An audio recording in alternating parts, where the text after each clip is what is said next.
protests are there for inclusion of Sri Lankan refugees living in Tamil Nadu. In that case, the political parties who already supported the Tamil Eelam concept would be against their separate Tamil state in Sri Lanka.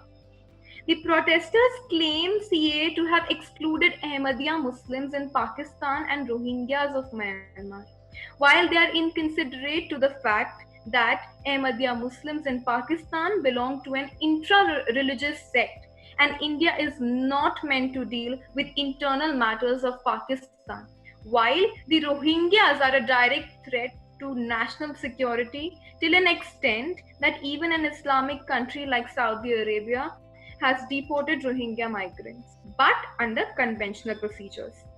The government has aimed to prioritize by sustaining separate mechanism for others.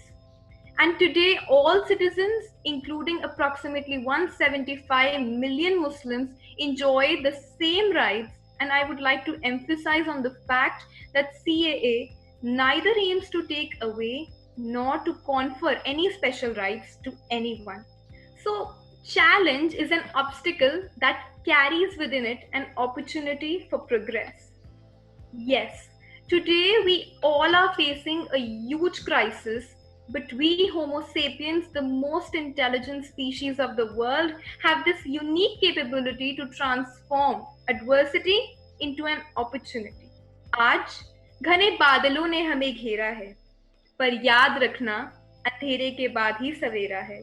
इस बौछार में जो सूरज की किरणों को पाएगा, उनका आसमान फिर एक बार सतरंगी हो जाएगा। Thank you.